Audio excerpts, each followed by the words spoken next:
Aujourd'hui, je reçois une fille qui est impossible de pas aimer. Elle a l'air tout droit sortie d'un tableau de la Renaissance, mais c'est une irrésistible chanteuse pop.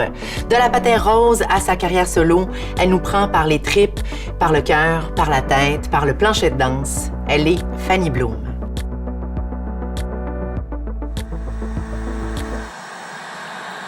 Salut Fanny Bloom. Salut Catherine. Si je remonte dans le temps, tu as fait beaucoup de musique classique, je pense des années de cours classiques au piano. Mm-hmm. Qu'est-ce que tu gardes de cette époque-là dans la musique que tu fais aujourd'hui? Ben, mon Dieu, en fait, le piano classique, ça m'a tout appris. Mm-hmm. Ça a été mon premier contact avec la musique. Puis ça m'a permis de comprendre, en fait, la base de mon instrument pour pouvoir éventuellement créer avec Puis pour te donner liberté. Donc, tu étais encore plus en mesure de jouer avec ton instrument. Oui, vraiment. Puis, ça, tu le possèdes bien. Oui, bien, je le possédais bien au début. Là, j'y allais très safe là, dans ce que je composais. Mais plus les années ont passé, plus j'ai repris ça au sérieux, en fait, le piano. En spectacle, à un moment donné, j'avais comme envie aussi de me prouver un peu de ce côté-là. Fait que j'ai retourné à mon piano vraiment beaucoup, là, plusieurs minutes par jour là, à pratiquer. Puis ça m'a ouvert encore plus le peaufinage, en fait, puis d'explorer beaucoup plus cet instrument-là. Fait que c'est comme un apprentissage qui finit jamais. Mais non, c'est sûr que ça se finit jamais. Ouais. Mais est-ce que tu as toujours su que tu voulais faire ce métier-là? Est-ce que tu te souviens du moment où tu t'es dit, moi, dans la vie, j'aimerais être musicienne et chanter? Non, j'ai pas eu cet éclair de génie que tout le monde semble avoir. Pas eu une épiphanie. Non, mais moi, je me dirigeais plus vers le jeu, en fait. J'aimais beaucoup le théâtre. J'en ai fait beaucoup à l'école secondaire. Au cégep, je suis allée en littérature. Je suis même pas allée en musique. Puis, finalement, il y avait quand même la musique qui était là. Je me suis inscrite à cégep en spectacle. Finalement, j'ai gagné. Puis, de fil en aiguille, j'ai eu envie d'arranger mes chansons avec d'autres personnes. Et ces autres personnes-là, ça donnait que c'était Julien Arbeck et Thomas Hébert. Oui. Au cégep. Avec qui on a commencé à gossailler des affaires et qui, éventuellement, pas si longtemps après, est devenue la Patère Rose. Puis là, ça a comme déboulé, en fait. Je sais depuis toujours qu'on s'aimerait, mais que le feu qui brûle aussi détruirait tout autour. J'ai gardé le secret. Combien de nuits? Jusqu'à ce qu'un matin, nos voix s'unissent enfin.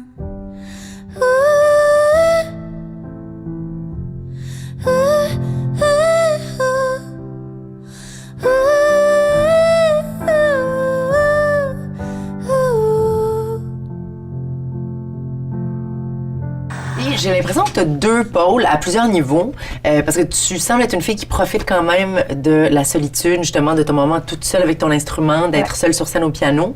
Et en même temps, tu sembles être une fille de groupe, de gang, avec justement les gars de Valère, avec dans le temps de la Patère Rose. Est-ce que tu as vraiment ces deux pôles-là dont tu as besoin? Tout à fait. J'ai bien de la misère avec les ondes grises. Oui, c'est tout ou rien.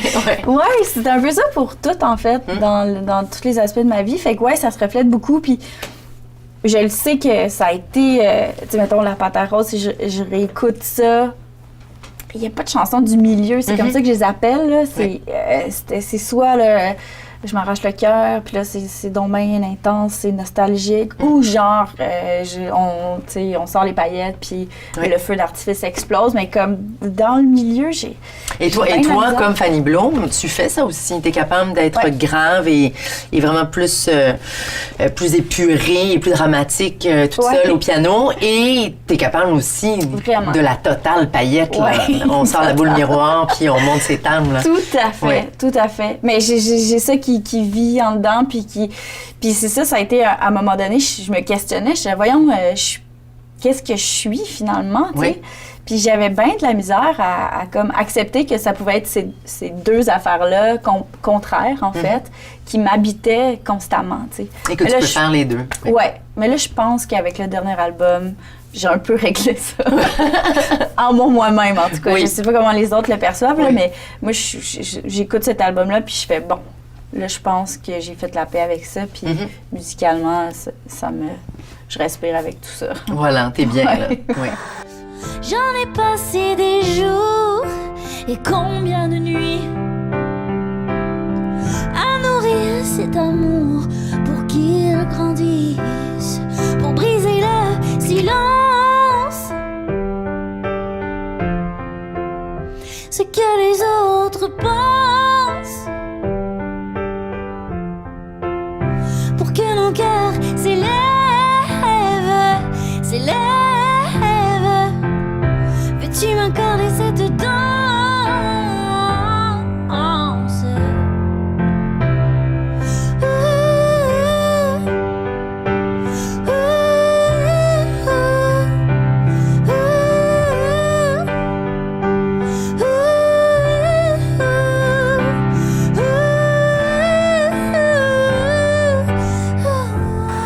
Il me semble que ça doit être beaucoup de pression quand on lance des chansons pop qui fonctionnent ou qui...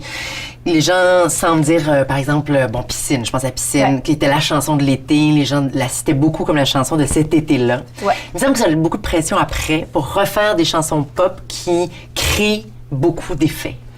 Oui. Celle-là, en même temps... Si on prend l'exemple de l'album Pan, il y a eu Piscine qu'on a sorti au début de l'été, qui a beaucoup marché.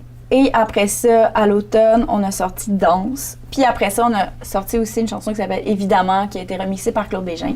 Et ces 3 chansons-là se sont quand même retrouvées à jouer partout sur les radios commerciales, à Radio-Canada, puis tout ça. Puis bon, là, ça a été l'espèce de bulle pop, là, justement. Et après ça, par exemple, j'ai vraiment eu besoin de casser ça. Oui. Puis c'est pour ça que j'ai fait l'album solo, en fait, qui accompagnait le spectacle solo. Oui. Je savais que c'était des chansons qui allaient probablement pas jouer à la radio commerciale, mais ça me dérangeait pas parce que j'étais très bien avec ça. T'étais bien avec ton disque, bien avec tes chansons. Tu as déjà dit que la musique, il y a quelque chose de mathématique pour toi dans la musique. Explique-moi. Ben, c'est dur à expliquer, en fait. C'est juste que quand j'écris, j'ai besoin que ça soit droit. Je trouve qu'il y a quelque chose d'ultra mélodique quand la mathématique de la mélodie est étudiée et coupée au couteau. Et autant tu as ce côté-là, donc plus mathématique en musique, autant je pense que tu aimes beaucoup improviser. Oui, j'aime beaucoup quand on se permet de se laisser aller. Qu'on n'a plus peur du jugement, justement. Puis justement, quand tu fais des tunes comme Piscine, puis que là, ça passe, puis là, tu dis, OK, comment recréer ça, puis tout ça. Là, non. Il n'y a pas de pression, là. Non, fais juste vivre le moment, faire de la musique avec des gens que t'aimes, dans un lieu que t'aimes, que t'as choisi. Puis ça, c'est une richesse, pour vrai. Puis en vieillissant, je le reconnais beaucoup. Puis j'essaie d'apprécier ces moments-là. Puis j'essaie vraiment d'aller retirer le plus possible de ces moments-là qui peuvent devenir vraiment magiques aussi. Puis quand tu réfléchis pas trop, il y a aussi des bien belles affaires qui sortent. Puis je pense qu'il faut écouter ces instincts-là aussi le plus possible.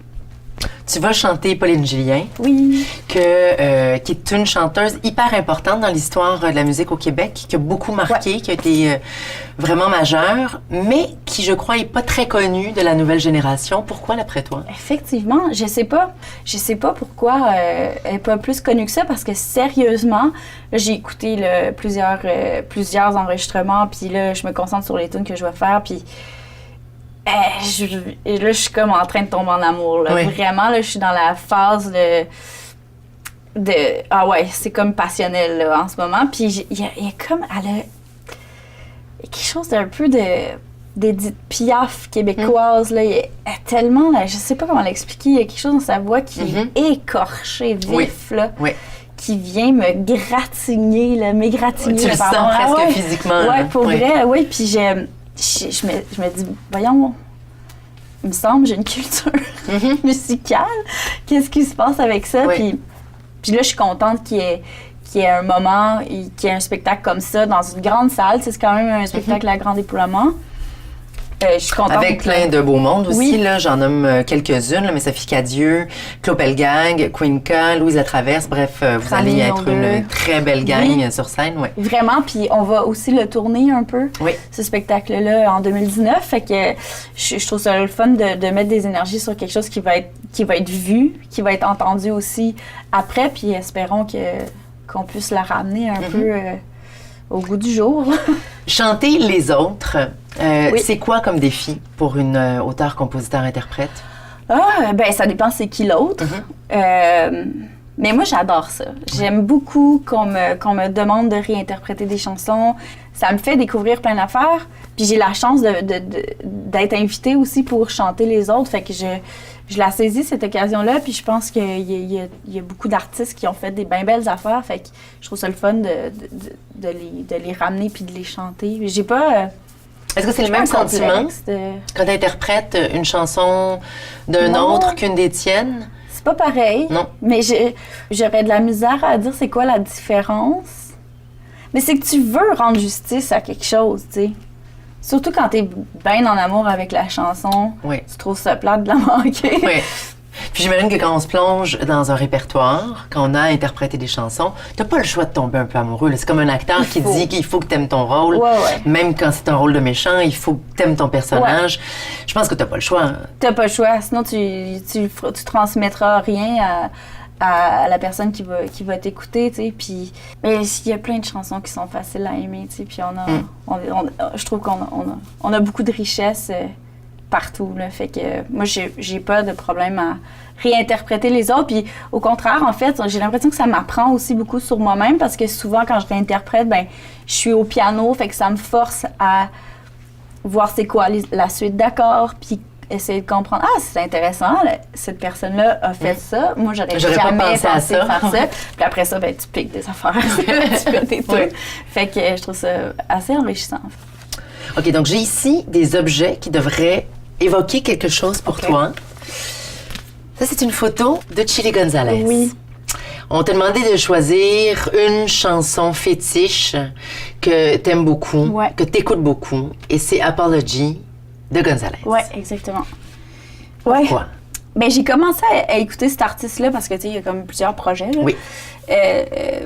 Dans un moment un peu weird de ma vie où la Pâte Rose venait de se séparer, moi, je venais de me séparer. En même temps, il y avait un amour naissant aussi dans ma vie, puis j'étais bien mêlée. Tu sais, il y avait comme...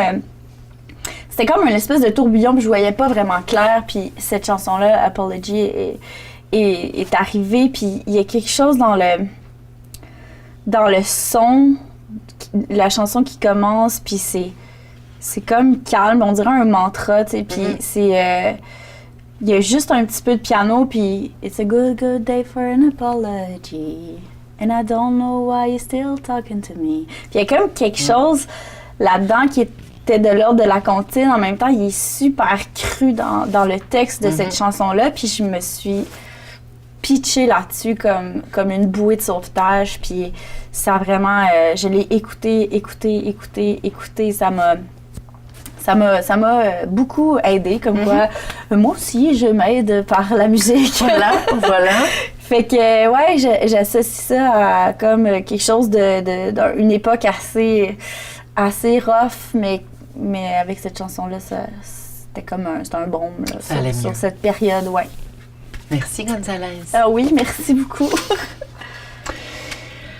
Likili, c'est une artiste que tu aimes vraiment beaucoup, avec laquelle tu aimerais collaborer. Ben, j'aimerais ça. Oui, si tu pouvais la rencontrer. Elle a sorti son premier album genre 6 mois avant qu'on sorte La Pâte Rose. Fait que moi, je découvre ça, je me mets à triper ben raide là-dessus. Fait qu'il y a un peu de Likili sur l'album de La Pâte Rose, puis on dirait qu'à chaque album, elle sortait un peu avant moi, puis là, finalement, je m'imprégnais de ça, puis là, j'allais moi-même dans une création. Il y a quelque chose de pop en elle qui est comme pas assez célébré, je trouve. Oui, c'est vrai. Tu sais, on écoute ces chansons comme, mettons, ça, c'est le bon album. Never Gonna Love Again, mettons, là, c'est genre comment ça n'a pas joué dans toutes les radios? Oui, moi, je c'est comprends vrai, pas. c'est vrai. C'est une tune là, que j'ai écoutée fort dans mon char, Oui. là, puis j'étais comme, ah, wow, vraiment. Parce qu'elle est très, très aimée, mais effectivement, son côté très accrocheur, on dirait qu'il n'a pas été assez reconnu. Non, c'est ça, mais elle a quelque chose de très raw en même Oui. temps. Elle Bizarre. est bizarre, elle a pas l'air fine tout le Déstabilisant. temps. Oui. Bref, je m'identifie pas. C'est ça. On est pareil. Je suis fine. Un film. Oui, Match Point. Oui, Woody Allen. Ouais. Ben, ce film-là, je saurais pas dire exactement pourquoi, mais il m'a tellement troublée, là. Oui. Je trouve qu'il y a une exactitude dans la façon dont les choses sont racontées. Les faits sont déposés ici et là. Puis il y a une histoire d'amour. Là, finalement, cette histoire-là vient vraiment déranger les plans de ce gars-là qui veut se marier avec la fille puis avoir la fortune puis blablabla. Fait qu'il se met à faire des affaires épouvantables pour s'en débarrasser. Puis c'est vraiment pas classique, je trouve, comme façon de faire. Puis moi, ça m'a tenu en haleine tout le long. C'est un des films qui m'a marqué beaucoup dans ma vie. Merci, Fanny. Ça me fait plaisir.